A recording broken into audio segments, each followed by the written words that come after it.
인권연대는 정부나 기업의 지원을 사양하고 오로지 시민의 참여로만 운영하는 100% 순도의 민간 인권단체입니다.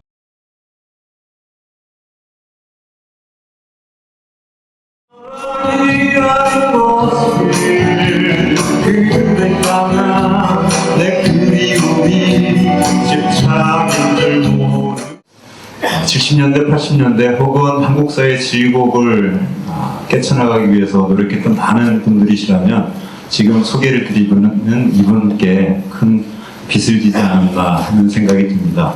오늘 인권연대 10주년을 기념을 해서 저희가 아주 어렵게 상고 처리해서 모셨습니다. 앞으로 한국 사회가 어떻게 발전해 나가고 한국 사회가 어떻게 변해갈 것인가, 이 답답한 마음을 이분의 강연을 통해서 또 한 번 빚지는 마음으로 해안을 얻으시기를 바랍니다. 약 한 30분 정도의 강연을 저희가 부탁을 드렸을 때 선생님께서 흔쾌히 승낙을 해주셨습니다. 여러분, 무대에 나오실 때까지 큰 박수로, 끊이지 않는 박수로 맞아주셨으면 좋겠습니다. 리영희 선생님, 큰 박수 부탁드립니다.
고맙습니다.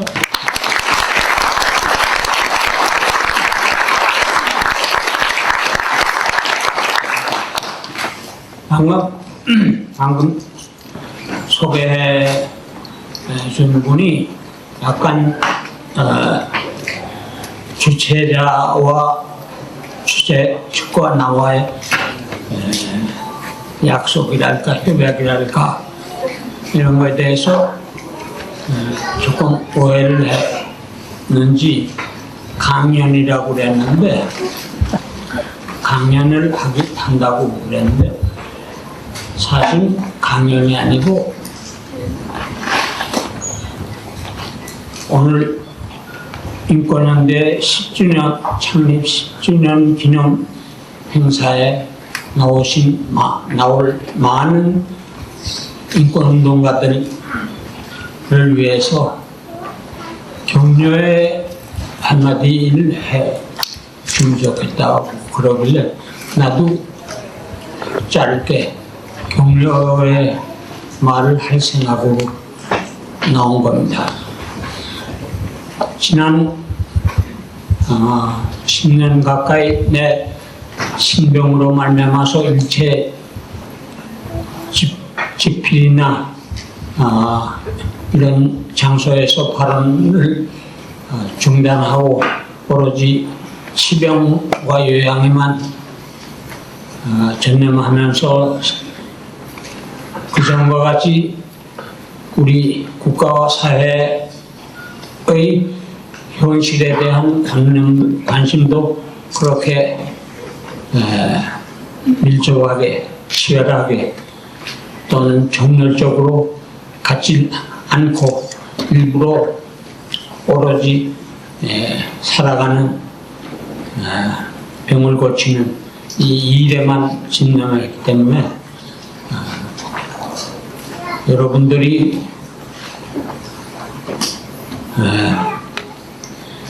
온몸을 던져서 인간이 인간답게 살 수 있는 세상을 위해서 인격적 기본 권리인 인권과 현대사회 조직사회에 있어서의 시민으로서의 민권과 공민권과 관련되는 그런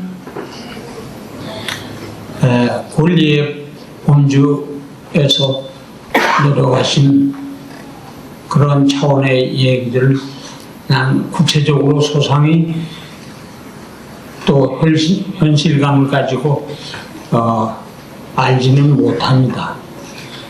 다만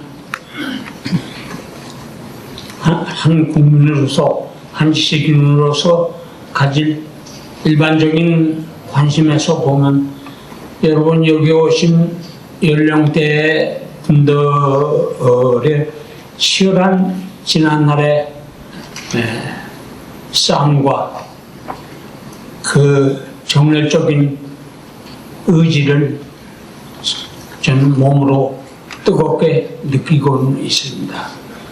참 용감했고 감사합니다.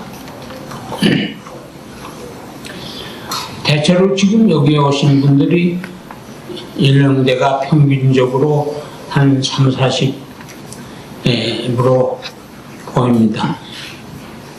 말하자면 인권의 사회사적 견지에서 말한다면 여러분 대한민국이라는 국가사회의 인권사적 측면에서 제4대에 지금 속해 있는 분이고 제3대까지의 투쟁을 해온 분들이라고 난 이렇게 규정하고 있습니다. 무엇이냐 하면 우리처럼 이승만 시대를 이승만 대통령의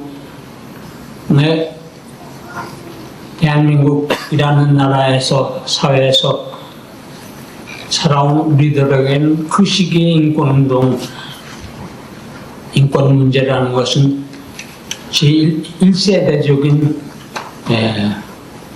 적대관계였습니다.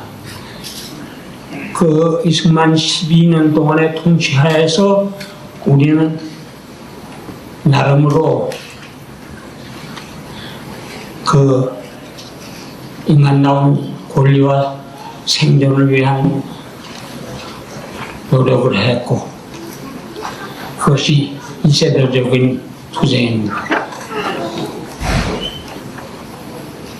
다음은 28년간의 군인 독재 폭력의 시대에서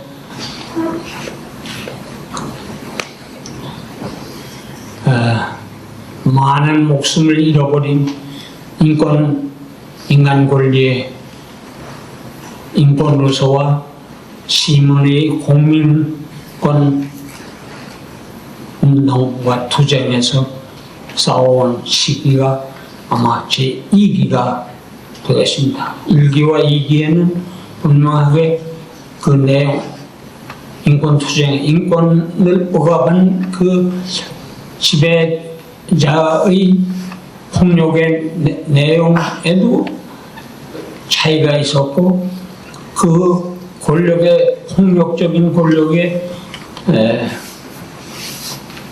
지배를 받는 피지배자로서의 국민과 우리 시민들과 그리고 이 땅의 인간들의 생존 양식이나 의식에 있어서 또 일정한 발전이 이루어지면서 차이가 있었습니다.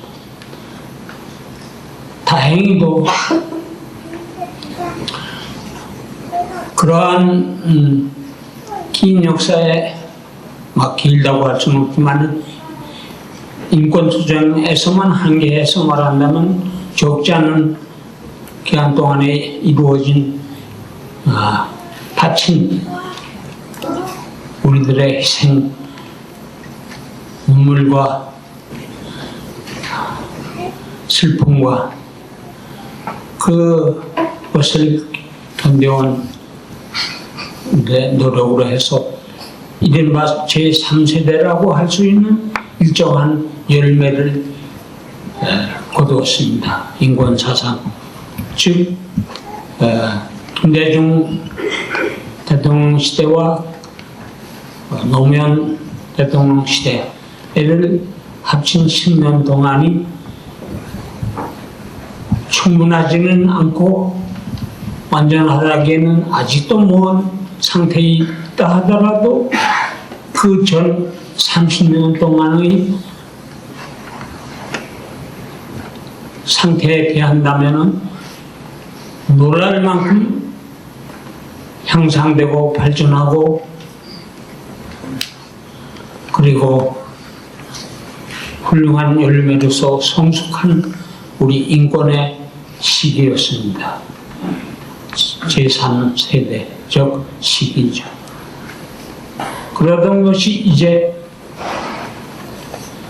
지난 한 1년 반 동안의 변화에 의해서 이명박 대통령 통치 시대 그리고 지배 세력의 지배 집단의 성격적, 성향적, 철학적, 정책적 차원에서 말한다면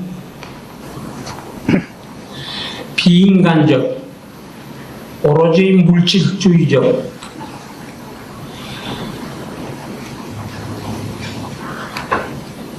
인권이 존재하지 않는 인권의 존재를 허용하지 않는 그런 파시즘 시대의 초기에 지금 들어서 있습니다. 제4기가 되겠습니다. 제4세대적인 제1세대로 말하는 이승만 시대에는 여러분들은 대부분이 모르는 시대이지만 인권이라는 우리 국민들의 또는 이 땅에 사는 개체의 지식과 의식과 감각 속에 인권이라는 범주의 사상이 그렇게 있질 않았습니다.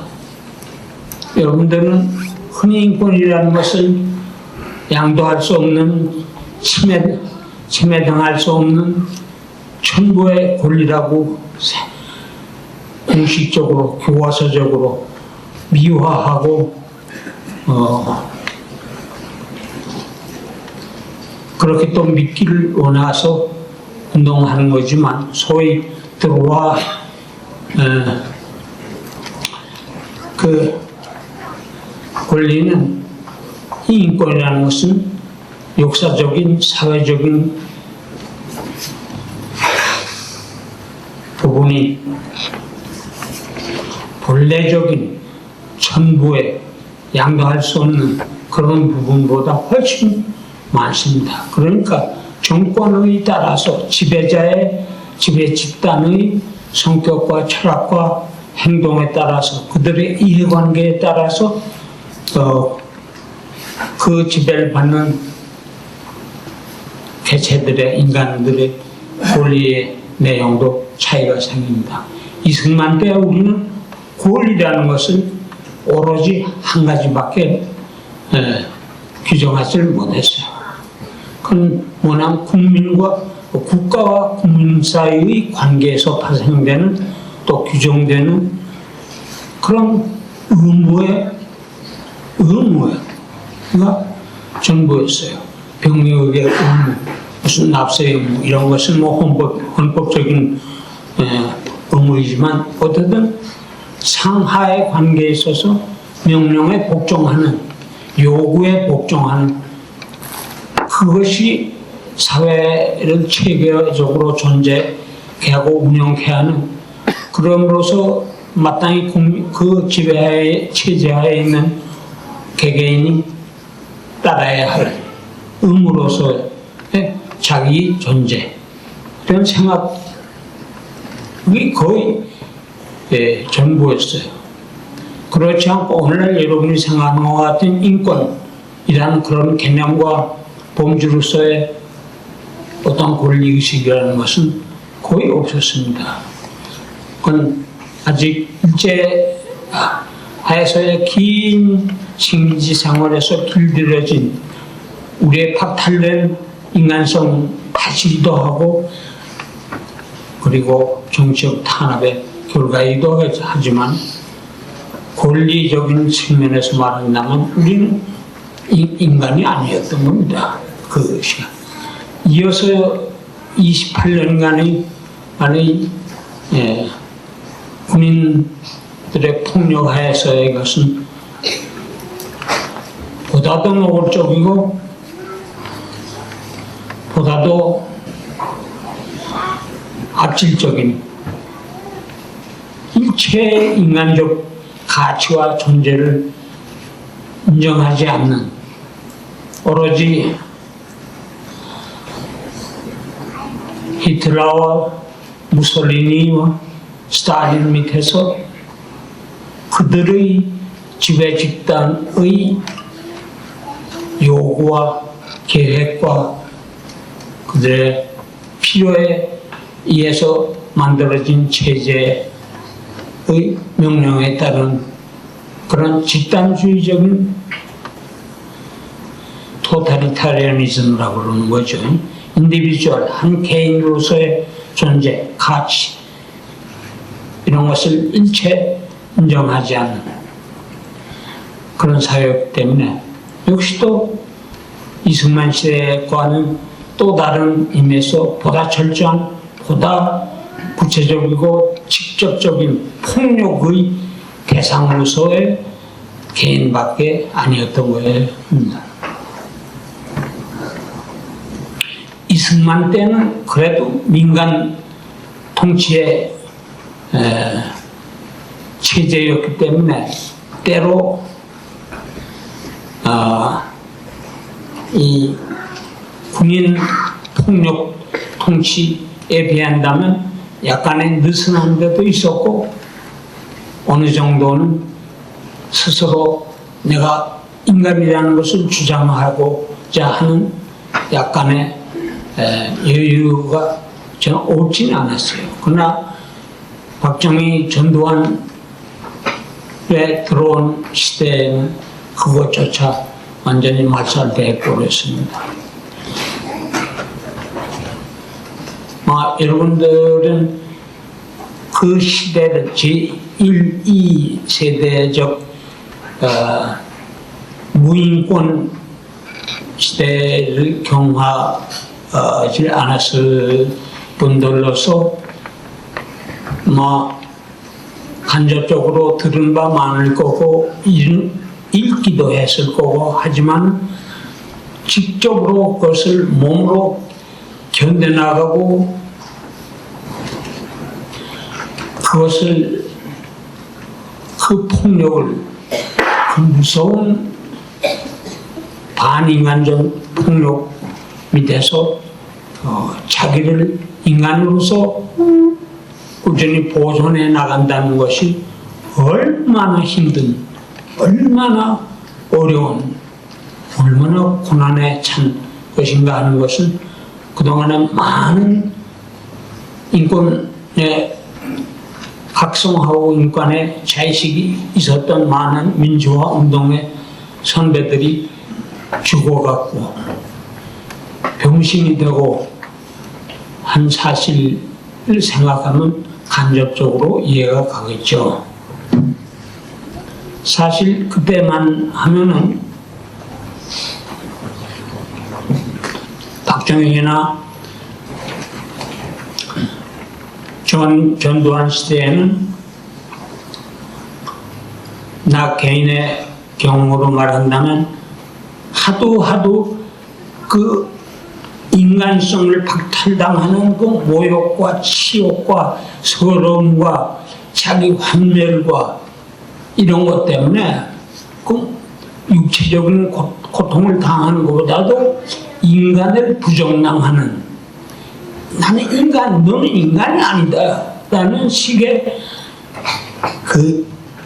그것을 인권을 박탈당하기 전에 인간이라는 존재를 부정당하는 그런 상태가 지속될 때 비로소 자살을 한 사람들의 심정을 나의 심정으로 이완해서 생각을 할 수가 있었어요. 이렇게 해서 자살을 하는구나. 자살하는 사람들이 나에게는 그 외에 스스로 목숨을 끊을 바에는 뭔가 큰일을 하고 차라리 권총을 들고 나가서 박정희든 전두환이든 쏴서 1대1로 뭔가 이런 생각도 하기도 하지만은 집단적인 힘으로 자기가 비인간화될 때, 비인권화될 때가 아니에요. 인권 이전의 문제로서 근원적인 인간의 근원적 존재의 본질 그 자체가 부정을 당할 때, 이제 난 죽어야겠구나. 이런 그 자살의 동기와 자살의 목적과 이런 것을 느끼는 게 아니라 거의 나의 것으로 언제든지 나도 그럴 수 있다. 그럴 수밖에 없게 되지 않았나 하는 것을 느끼게 됐습니다. 여기에서는 온갖 인권이라는 것은 거의 2차적인 문제가 됩니다. 그 후 10년 동안에 참 그런 결과로서 이루어진 상당한 민주화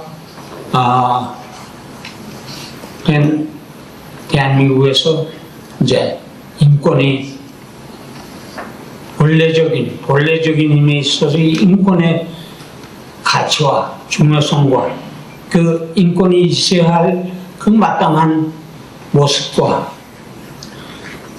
어떻게 유지해 나갈 것이냐 하는 집단적인 우리 개개인과 집단적인 의욕도 운동도 생겨났습니다.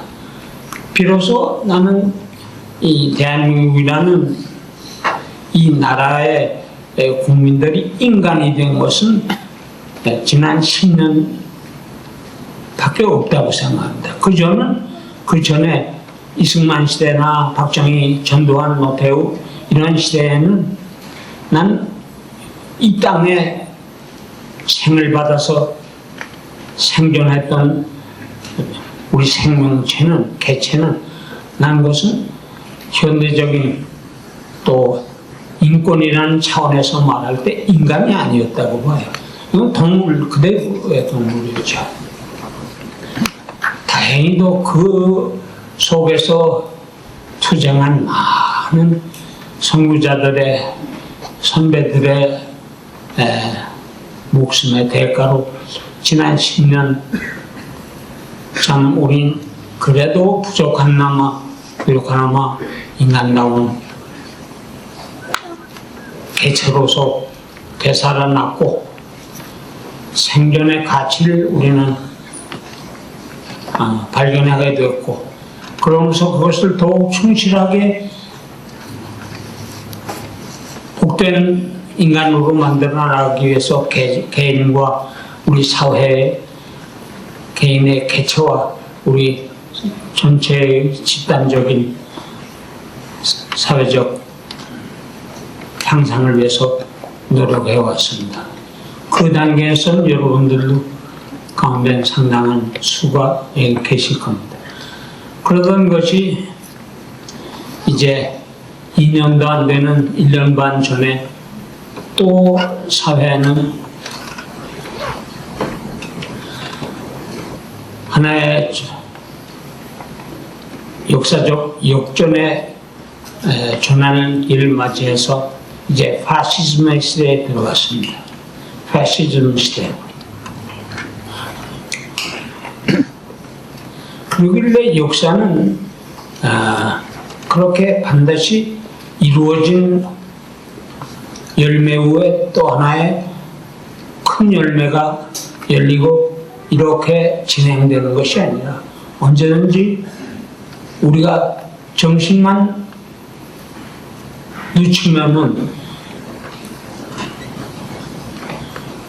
언제든지 역전하는 그런 가능성을 내포하면서 진행해 나가는 것이 우리 인류사의 역사입니다. 이 이명박 현재 이 정권의 오로지 물질밖에 모르는 모든 인간 생존에 이 지향하고 목적하고 숭배해야 할 가치는 돈밖에 모르는 그것을 신격화한 그리고 그 밑에서 인간이라는 것의 존재 가치가 말살돼 가는 이러한 체제를 정권을 우리 그 많은 28년과 40년의 고생 끝에 받아들인 것도 우리 자신들의 책임입니다. 우리 자신들이 한 얘기, 우리의 실수이고 우리 개개인들의 판단 착오고 역사의식의 잘못으로 이렇게 이런 것이 현실화된 거예요. 누구를 탓할 수가 없어요. 정말로 한심한 일이지만 앞으로 이러한 관점에서 이 체제, 이 정권, 이 국가적 이념, 그 지배자들의 철학, 이해관계를 우리의 개개인의 인권과 그리고 우리 한때 10년이지만 짧은 10년이지만 이룩했던 국민으로서의 권리, 민권과를 결부해서 되찾기 위한 필사적인 그리고 슬기로운 불태전에 노력이 있어야 할 것을 생각합니다. 나는 지금의 일은 아니지만 벌써 그 전이지만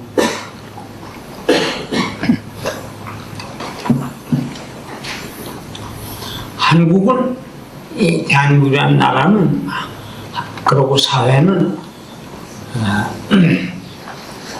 인권이라는 인간 존재의 기본적 인격적 가치라는 점에서 160년에 낙후된 원시 사회로 늘 생각해 왔습니다. 다만 우리 한국 사회를 160년 그와 같은 인권이나 민권, 공권 모든 그 마땅히 인간답게 누려야 하고 행사할 수 있고 또 그렇게 허용되어야 할 그런 상황이 갖춰진 국가 기후라는 점에서 볼 때 160년에 낙후한 원시 사회다. 원시 사회지 난 이걸 문화사회든가 문화적 사회든가 뭐 이런 거로 생각해 본 적이 없어요. 난 지금도 대한민국 사회는 문화니 민주니 인권이 이런 보다 적극적인 스스로의 가치를 기준으로 한 집단으로서 생각지 않아요. 그 이유는 뭐 그렇게 심각하게 할 필요 없이 아주 재미나는 한 에피소드 때문에 그러는데 내가 몇 차례 그 형소를 들어가면서 그냥 젊었을 때부터 1950년대 말부터 이제 영어보다도 불란서어가 나왔기 때문에 도로 소설들을 읽는데 들어가면 그걸로 소위를 하는데 물론 여러분들 다 아시는 레미제라블 같은 것을 있죠. 상당히 어렵지만 하긴 한 번은 그것을 이렇게 그냥 그전에도 들어갔을 때 읽었고, 또 다음에 들어갔을 때도 차입을 해서 읽는데, 두 번째인가 세 번째 읽을 때 어느 대목에 와서 이런 데가 있어요. 여러분 다 레미제라블 읽으셨을 테니까 기억이 나겠지만, 그 장발장이 꼬세트라는 소녀를 고아를 끌고서 누굽니까 경시 나와야 돼. 누구지? 자베루가 그 목숨을 걸고 또 추격하고 체포하려고 하는 그 오랜 기간 동안에 그 철저하게 말하자면 체제적, 우익적, 지금의 영어로 말하면, 그리고 나름으로 우익적 그 인테그리티가 있는 사람이거든. 부패 안 하고 타협 안 하고 반드시 임무를 수행하고 하는 그 엄격주의자, 엄격한 법률 숭배자. 그게 인간의 눈물이라는 것은 일체 용납될 수 없는, 그러나 자기도 자신에게 일체 타협을 하지 않는, 말하자면 우익적 전형적인 그런 그 비인간적, 우익은 이건 비인간적인 철학이고 인생관이고 사상인 거예요. 근데 이자의 체포를 피하기 위해서 온갖 고생을 하며 숨어 다니다가 어느 날 포위망이 접혀오니까 이제 수녀원에서 고세대 손을 잡고 담을, 높은 담을 고세대를 어깨에다 메고 튀어나와서 덮시 일을 하는 거예요. 지금 어딘가를 도망을 가려고 그런 거야. 근데 어느 다리에, 파리에 어느 다리 한 중간쯤으로 오니까 벌써 거기에는 그 자베르 경씨가 딱 미리 알고서 그 부하들을 다리의 저쪽 끝과 이쪽 끝 양쪽에다 배치해 놓고 있었어. 그러니까 완전히 다리 속에 장발장과 고세트는 갈 곳이 없는데, 거기서 다리 위에서 강도 떨어지지 않나 어린애를 데리고 그럴 수는 없고, 하여튼 완전 가지도 오지도 못하는 상태에서 그대로 끌려가게 생긴 상태야. 진퇴양면이라는 게 바로 이런 건데, 결국은 딱 눈앞에서 이렇게 닥친 거예요. 포위된 거지, 앞뒤로. 그리고 그 신문이 시작돼. 장발장이지 뭐 어쩌고 하려고 그러다가 이쪽은 요새 말하면 묵비권을 행사하고 있으니까 그 부하들이 뭐 그렇게 시간 끌고 있습니까? 끌고 갑시다. 체포합시다. 그렇게 자기 오야봉 자베르 경씨에게 끌고 갑시다. 그러는 거야. 뭐 끌고 가면 우리 일계급식 승진하고 공 세우고 얼마나 좋습니까? 끌고 가려고 그러니까 한참 자베르가 생각하더니 가만히 있어. 그래. 그러니까 부하들이 이렇게 10여 년을 온갖 고생을 해서 추적을 하고 이제 겨우 주머니 속에 들어간 쥐 모양으로 딱 덜미를 잡았는데 왜 손을 놓으라고 그러냐. 그 자베르 상전을 원망하는 거야. 이제 뭐 지금 또 몇십 년을 또 쫓아다녀야 우리가 고생해야 합니까? 막 불만을 하고 그래. 그러니까 자베르가 이제 내가 얘기한 말하자면 법 지존주의자, 현대적으로 말하면 우익적 사상과 철학과 인생관과 사회관에 철저한 그 공무원에 충실한 국가에 아주 충실한 마저 우익적 충실의 전부를 갖추고 있는 자배가 다른 한 가지 인간적 눈물이 없는 것이지만은 그런 우익과 좌익의 그런 차이가 있어. 좌익이라는 것도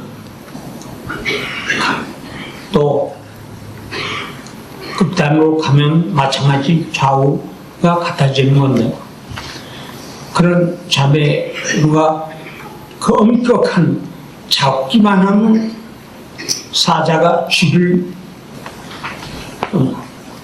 발톱에 물었듯이 용서하지 않는 장발장을 놔주라고. 그러니까 다 불만을 터뜨린 거야. 그러니까 자베로가 하는 말이 거기서 놀란 거야.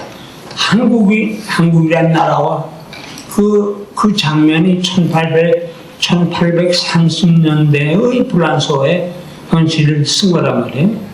1830년대.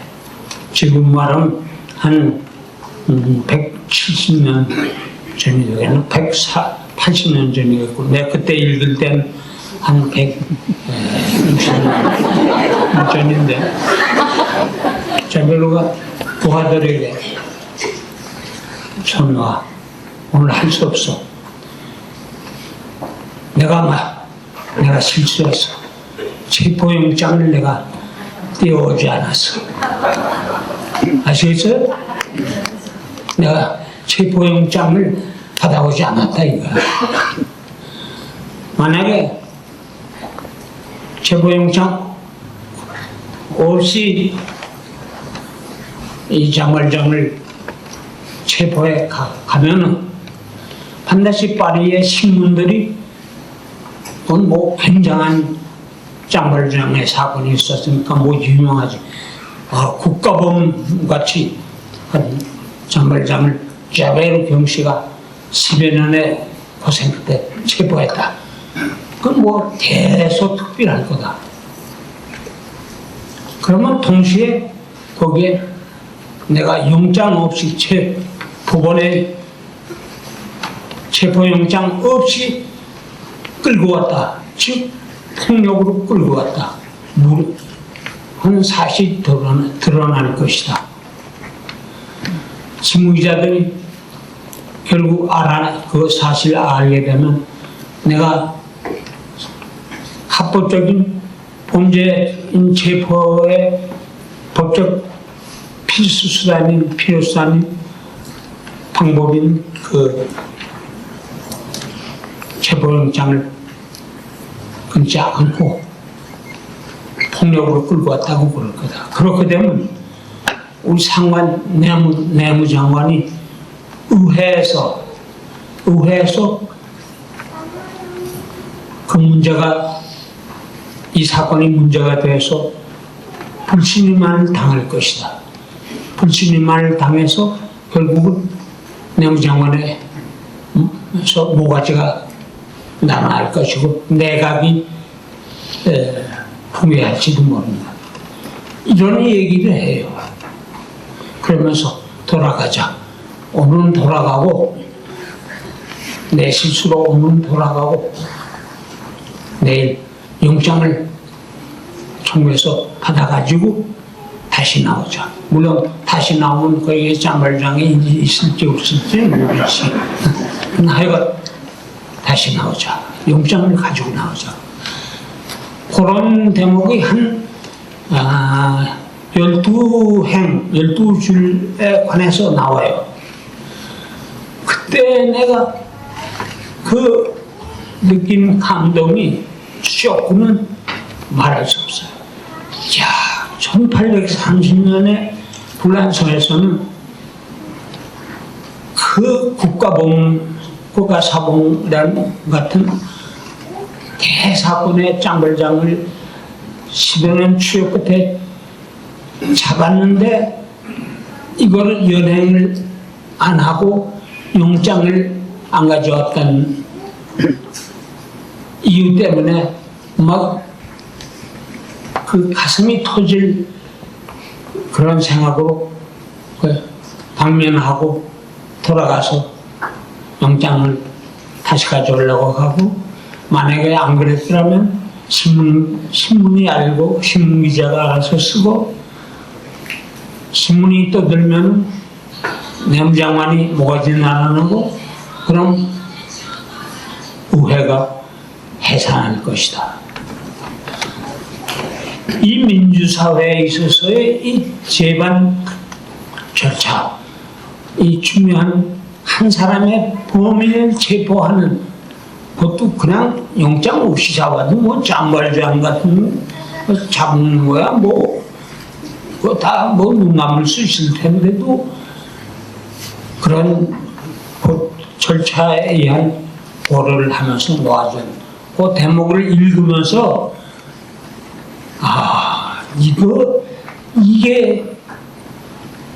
이게 불란서 혁명을 거친 불란서의 법률이고 민주화고 경찰이고 사회이고 인간 존중이고 이 모든 가치관이 거기에 포함돼서 표시되더라 이거예요. 그래서 난 정말 그때 계산하니까 내가 그 광주 형소에 들어간 것이 영장 없이 끌려가서 들어가. 그리고 2년 동안을 형무소살이를 한단 말이야. 와, 2000년 가까운 시대에 대한민국이라는 헌법의 민주공화국이다. 모든 주권은 뭐 국민에서 있고 법적인 절차는 이렇게 하고 저렇게 하고 다 돼 있는, 완벽하게 돼 있는 이 대한민국이라는 나라가 그 180년 전에 불란서, 우리가 보기엔 그건 마치 당군 할아버지 때 옛날 얘기 같은데 벌써 불란서에서 그래 그러고 있었다는 것, 이걸 보면서 우리가 인권에 관해서 국민권에 관해서 할 일이 얼마나 많은가 하는 것은 참 자연스럽게 느꼈어요. 내가 얼마나 그때는 내가 이 불란서에 일하고 생각한다면 한국에 있는 나라는 인간이 얼마나 비인간의 대접, 동물의 대접을, 법적 대우를 받고 있는가. 완전히 인간성을, 내 자존심을, 내 자주성을, 내 민주적 독립성을 몽땅 부정당하고 있는데 1980년 대한민국에서 180년 전에, 160년 전에 불란서에서 일하다는 것을 느끼면서 그때 인권, 민주주의 이것에 대한 중요성, 법적 질서와 준법 정신과 모든 분야의 인간 생존의 모든 분야와 측면에서 인간의 권리를, 인간이 인간다워의 권리, 또 공민으로서의 민주사회의 공민으로서의 권리를 누리기 위해서 어때야 하는가 하는 것을 아주 자연스럽게 생각했죠. 그래서 두 가지가 인권이 있다는 거. 하나는 우리가 흔히 공식적으로 주장하는 양도할 수 없는, 그리고 침범당할 수 없는 권리, 자연 천부의 권리로서 그건 인간으로서는 본래는 그런 것이죠. 그러나 사회 제도의 역사적, 사회적 권리에서의 공민권, 인권, 그 밖에 집단 체계 속에서 부여되는, 역사가 발전해 나가면서 부여되는 이 권리는 천부에 양도할 수 없는 불가침의 권리는 아니란 말이에요. 우리 그 양면에 있어서 인간 존재적 인격의 근원적 권리로서의 인간의 권리는 뭐 일차적으로 물론 우리가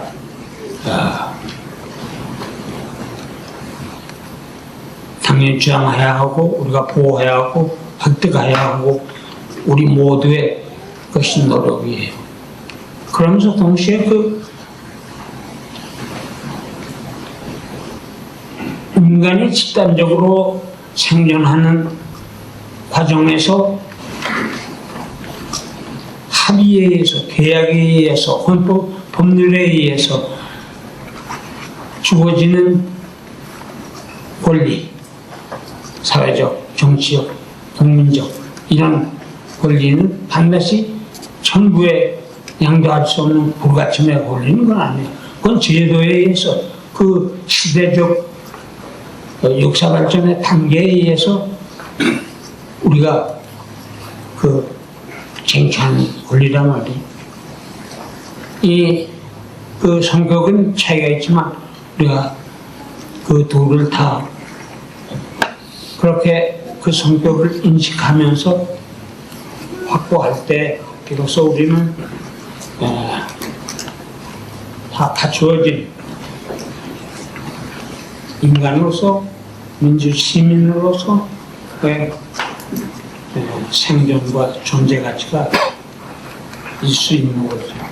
그래서 여기 계신 여러분들은 내 마지막으로 여태까지 그렇게 노력해온 투쟁해온 데 대해서 깊이 감사를 드리고 또 이제 험악해진 이 새로운 우리의 현실적 상황의 변화 속에서 불굴의 인권 정신을 가지고 싸워줄 것으로 믿는 여러분들의 성공이 있기를 간절히 빌면서 오늘 그 격려의 인사로 대하겠습니다.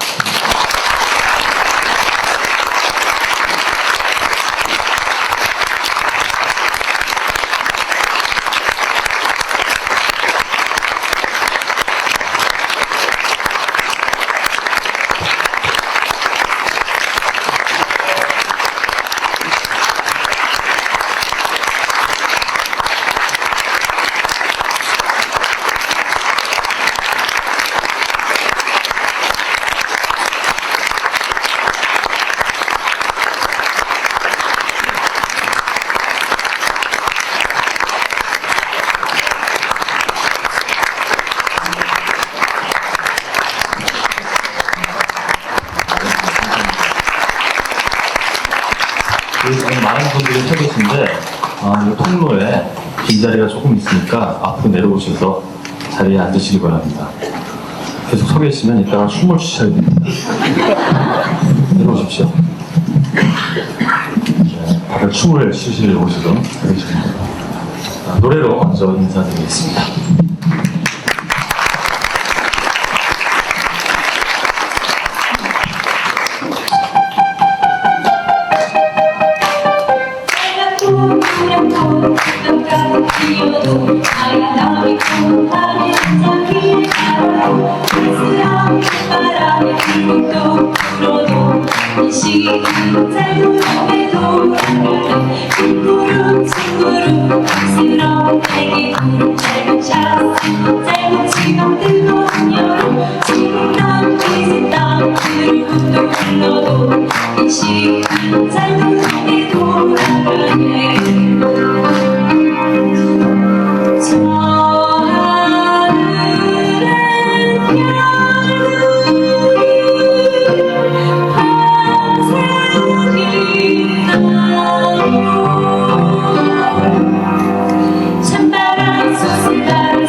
시로 보내고 그녀는 떨어지고 쌓이고 쌓이고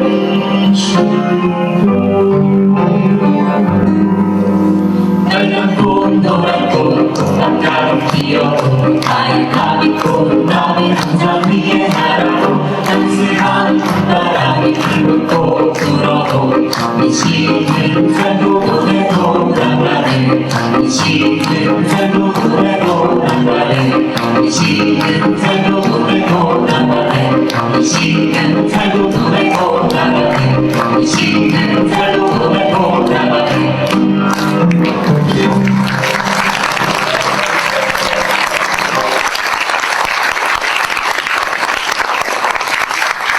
반갑습니다. 다시 한번 인사드리겠습니다. 노래를 찾는 사람들입니다.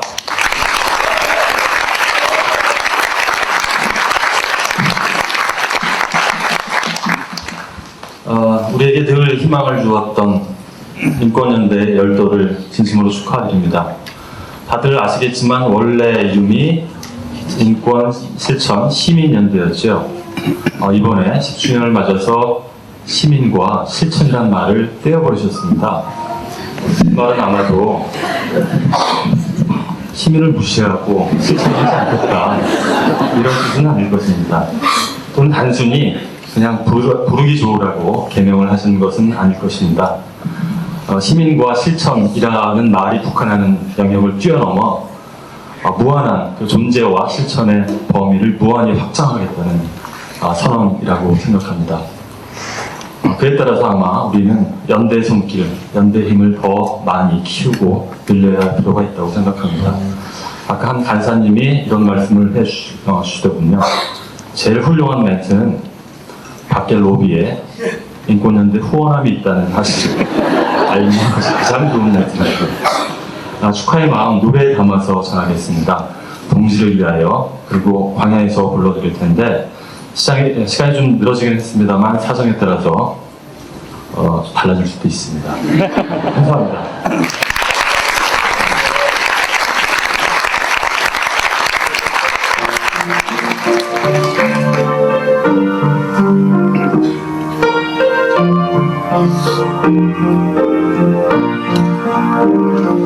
그대가 산 너머로 빛나던 새벽별도 어두운 뒷골목에 숨죽이던 그 느낌도 비투성이 비구름 되어 진달래 타는 언덕 되어 넘을 수 없는 그리움으로 살아오는 동지여 휘날리던 그 깃발은 가슴 동여맨 영혼이었소. 짙은 바람 그 함성은 검푸른 칼날이었소. 우리 지금 여기에 발걸음 새로운데 머물 수 없는 그리움으로 살아오는 동지여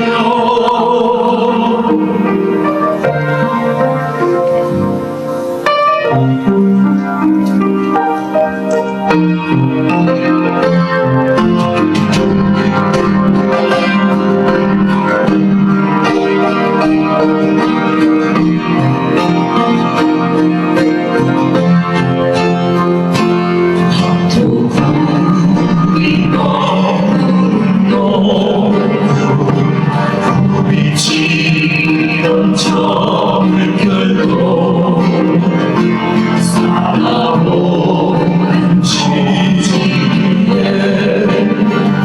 새여명의 눈빛으로 강가 터진 물줄기로 강가 해방의 거리로 머물 수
뜨거운 남도에서 환환한 한 주말밤 우리 어찌 가나리요 우리 어찌 주저하리요 다시 서는 저들판에서 움켜진 뜨거운 불기로 다시 서는 저들판에서 움켜진 뜨거운 불기로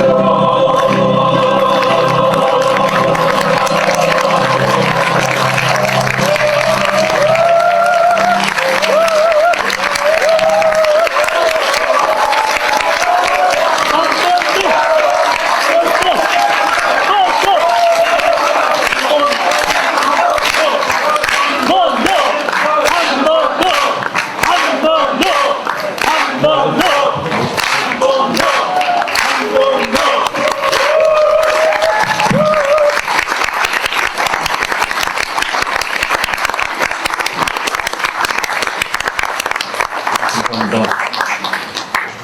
역시 각본대로 됐습니다. 아까 후원하는 말씀을 드렸는데 밖에 유럽에 나가시면 그 옆에 후원함이 하나 더 있습니다. 10월 9일 날 내 마음의 상록수 공연을 준비하고 있어요. 무료 공연이고 출연진들도 다 개런티 없이 나오는 공연입니다. 이미 티켓은 다 나갔는데 아직도 공연에 필요한 경비는 조금 더 모아야 하는 상황입니다. 많은 관심과 또 물리적인 지원을 부탁드립니다. 행복의 나라로 전해드리겠습니다. 감사합니다.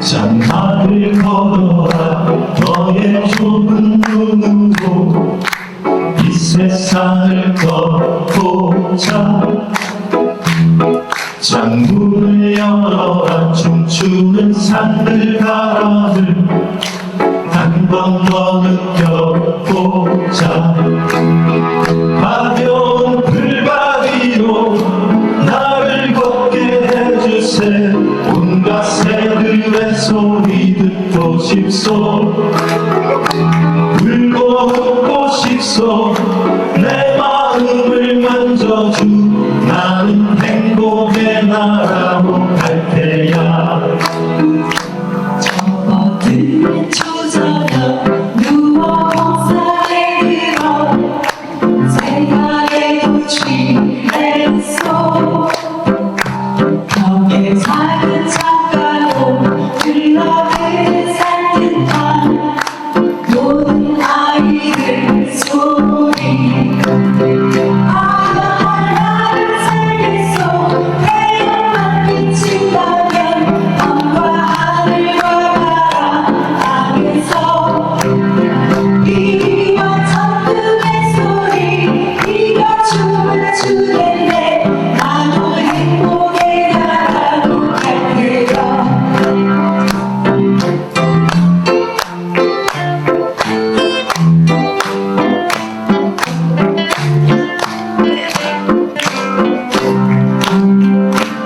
고개 숙인 그대여 눈을 떠봐요 귀도 또 기울여요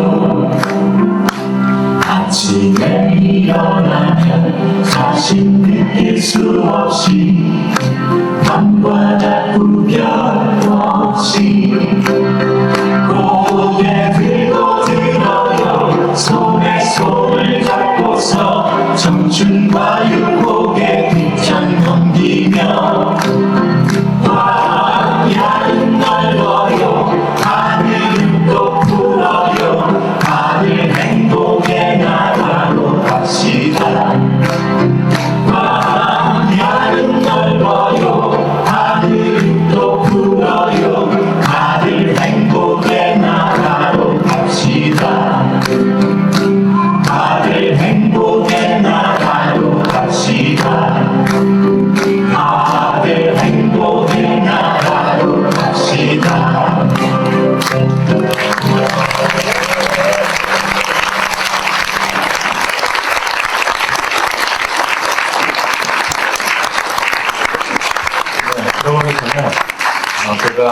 분들 소개하겠습니다. 제가 존경하는 선생님들이십니다. 일제고사 거부로 잠시 해직을 당하신 두 분입니다. 정상용 선생님, 서은주 선생님, 무대에 나오실 때 큰 박수로 환영해 주시기 바랍니다. 광고 말씀을 제가 몇 개 드려야 되는데요. 나가시면 그 서울대 앞에 그날이 오면이라는 서점에서 리영희 선생님 저작집을 판매하고 있습니다. 이렇게 많이 오실지 모르고 딱 120권밖에 안 가져왔다 합니다. 서점 사장님이요. 설마 120권이 안 팔리진 않는데. 그 옆에는 한겨레 신문사에서 나오셔가지고 한겨레 신문, 한겨레 21, 르몽드 디플로마 발음이 잘 안 되는데요. 그 구독 신청을 받습니다. 그 다른 언론에서 오신 분들도 많이 계신데 죄송합니다. 제한이 많아서 가져갈게요. 그것도 함께 해주시기 바랍니다. 뒤에 다과도 준비해놓고 다과 후에는 또 뒤풀이도 있습니다. 두 가지 순서가 남았는데 하나는 저희 단체는 아시는 것처럼 정부나 기업의 지원을 사양하고 있습니다. 사양한다고 하니까 누군가는 뭐 주지도 않는데 무슨 사양하는 거예요. 지난 10년 동안은 그래서 주겠다는 적이 몇 번 있었습니다. 간단한 뭐 문건 작성해서 돈 준다는 분들도 있었는데 거절했고요. 저희 힘의 근거가 아니라고 생각했습니다. 1,000원, 2,000원, 뭐 10,000원, 20,000원씩 내주시는 시민들의 참여가 저희들 힘의 근거라고 생각했고, 지금 그래도 10년쯤 지났습니다만은 처음에는 정말 막연한 희망을 갖고 시작을 했습니다. 지난 10년 동안 저희를 회원으로서 참여해 주신 분들이 많이 계십니다. 저희가 세보니까 25분이 99년부터 한 번도 안 빼고 후원을 해주셨는데요. 함께 연출해 주시는 저희 사무실 간사님이 다 모시기 어려우니까 가장 연세 많은 분을 모시라고 하는데 좀 유명한 분이네요. 제가 이 선생님을 모시게 돼서 송구하고 또 기쁩니다. 정봉구 박사님 앞으로 좀 나와주세요.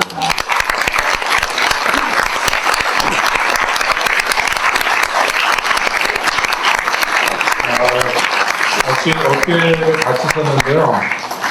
아시죠? 저 6월항쟁 22주년 준비하면서 몸싸움도 많이 하시고 그것 때문에 다친 건 아닙니다. 그것 때문에 다친 거로 우리가 생각해요. 조그만 도자기에다 폐를 만들었습니다. 드리고요. 정 박사님 말씀 간단하게.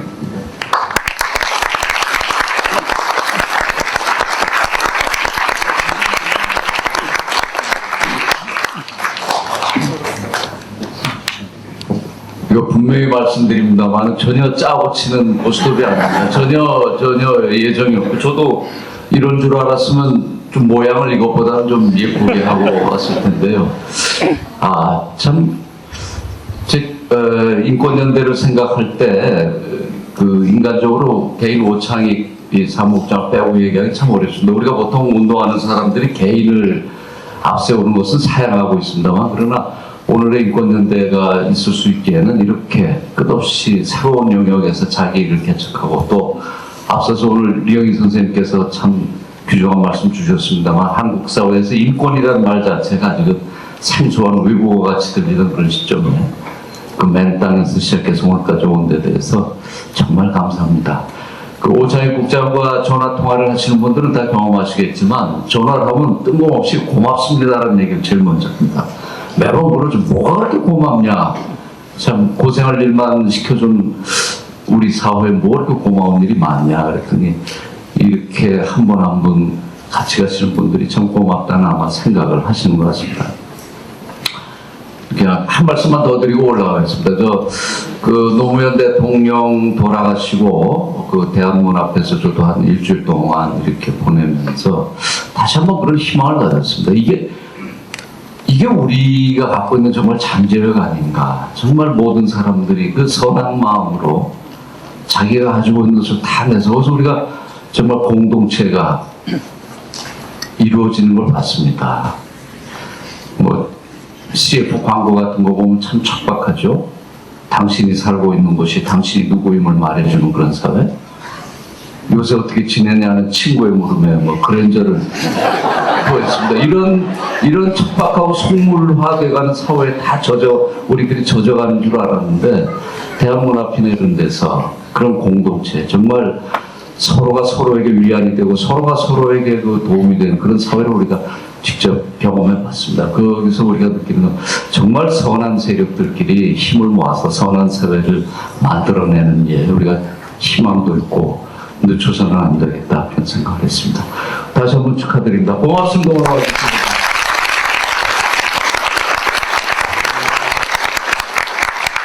사실 저희가 10년 동안 그냥 사는 게 아니기 때문에 지금 제가 또 많은 분들 뵙는데요. 빈가야 어머니들도 와 계시고 또 우리 서경원 선생님들 일일이 말씀드리기 어려울 만큼 많은 분들이 함께하고 계신데 참석자 소개는 안 하도록 하겠습니다. 내가 키워진 증명님 얼굴이 막 눈에 확 들어오네요. 박수 한번 보내드릴까요? 복지가족의 서경 선생님.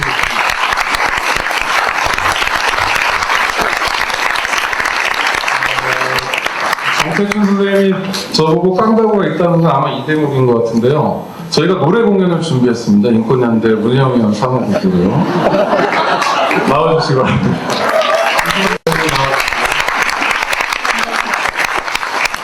왜 안 나오세요? 나오셔야 되는데.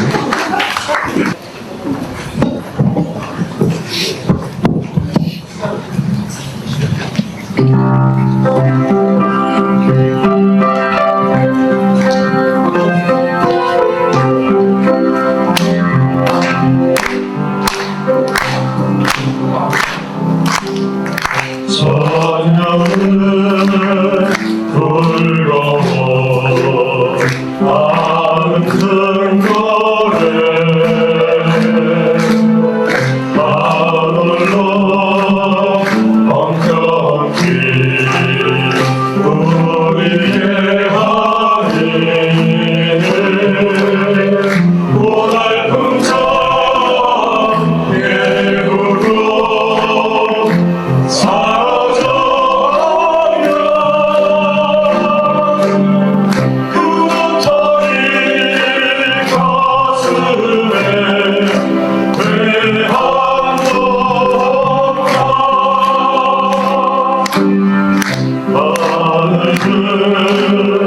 나의 원리 푸른 가지와 새소리로 엉켜붙은 우리의 피가 안타까운 열매를 붉게 익히며 푸른 날 어느새 한풍을 그다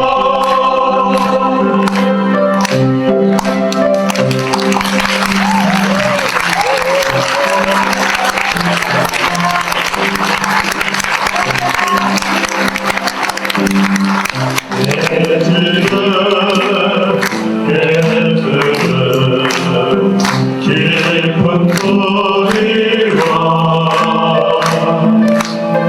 대기는 들리고서 하늘을 지고 어둠을 밝히는 지방여 위에 뜨거운 가슴마다 사랑 넘친다 뜨거운 가슴마다 사랑 넘친다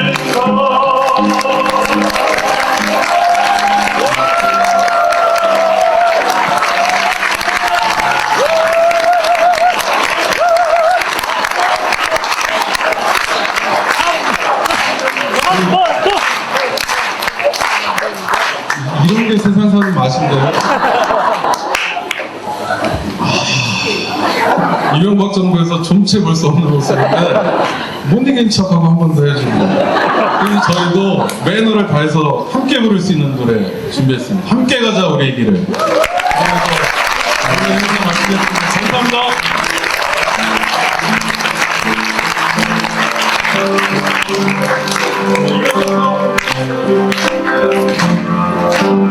함께 가자 우리 길을 그대 손에 동지거라 함께 가자 우리 길을 동지의 손 잡고 아버지 너를 감사드리라며 너희를